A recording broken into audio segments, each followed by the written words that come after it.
नमस्कार सर्वांना। आज मी तुमच्यासमोर एक अशी खाद्यपदार्थाची गोष्ट सांगणार आहे जिच्या नावाने लहानांपासून मोठ्यांपर्यंत सगळ्यांच्या तोंडाला पाणी सुटतं आणि ती म्हणजे आपली कुरकुरीत चिप्स। पण ही मी कुरकुरीत चिप्स आहेत ते फणसाचे बनवणार आहे। आजच्या घडीला बटाट्याची चिप्स सर्वात प्रसिद्ध आहे। इथे मी बाजारातून कच्चा फणस आणला आहे। या फणसाचा कलर जरी पिवळा असेल तरी हा पूर्णपणे कच्चा फणस आहे। भाजीसाठी एकदम परफेक्ट फणस आहे। असे बारीक तुकडे करायला लागतात, आटळ्या वेगळ्या काढायला लागतात आणि फणसाचे गरे आपल्याला घ्यायला लागतील। या कच्च्या फणसांची आता आपण रेसिपी बनवणार आहोत। कच्च्या फणसाच्या गऱ्याची चिप्स बनवणार आहोत।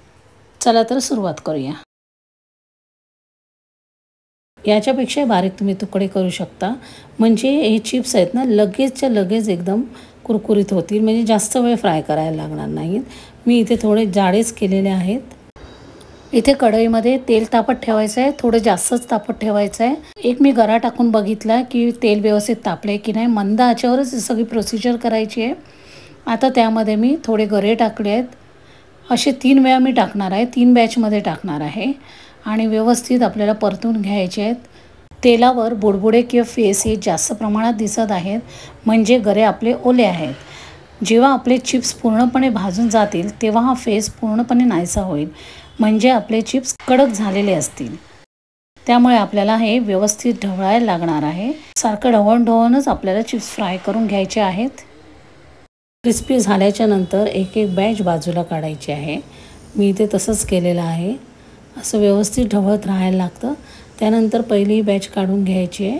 त्याप्रमाणे आपल्याला इतरही चिप्स व्यवस्थित फ्राय करून घ्यायचे, अगदी कुरकुरीत होईपर्यंत। हे चिप्स तुम्ही नक्कीच ट्राय करा। सध्या तरी बाजारामध्ये फणस उपलब्ध आहे, तर त्याचे तुम्ही चिप्स बनवू शकता। आता दुसरा भाग घालून आपण तसंच्या तसेच तळून घ्यायचे आहेत। जेव्हा आपण पहिल्यांदा चिप्स भाजायला टाकतो तेव्हा आज मीडियमच ठेवायची आहे आणि शेवटला आपण सगळे जेव्हा एकदम चिप्स परत टाकणार क्रिस्पी होण्यासाठी तेव्हा आज एकदम मंद ठेवायचं। मंद ठेवून आपल्याला कुरकुरीत होईपर्यंत भाजायचे। हे बघा, मी अगोदरच्या पण भाजलेल्या त्यामध्ये टाकलेले आहे आणि याच्या व्यवस्थित ढवळत राहायचं जोपर्यंत आपल्याला त्याचा आवाज येतो, खरखर असा आवाज येईपर्यंत आपल्याला भाजायचे आहे। एक तोंडात घालून बघायची आहे की ती बरोबर क्रिस्पी झाली की नाही झाली असेल तर मंद आचेवर असं ढवळत राहायचं आहे सारखं। पूर्ण क्रिस्पी झाल्याच्या नंतरच आपल्याला हे काढून घ्यायचे आहेत। आता इथे भाजून झालेले आहेत ते मी काढून घेते आहेत। मी एका चाळणीमध्ये काढून घेते, म्हणजे चाळणीमधून जर एक्स्ट्रा जर तेल असेल तर ती खालच्या टोपामध्ये येईल।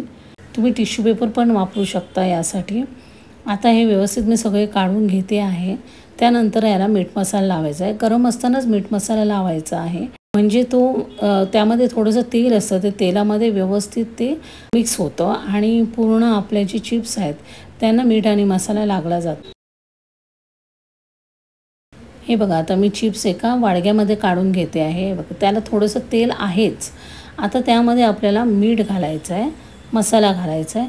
तुम्हाला आमचूर पावडर हवी असेल तर आमचूर पावडर वगैरे सुद्धा घालू शकता। मी इथे लाल तिखट घातलं आहे आणि मीठ घातलं आहे, अजून चांगली चव येते त्याने।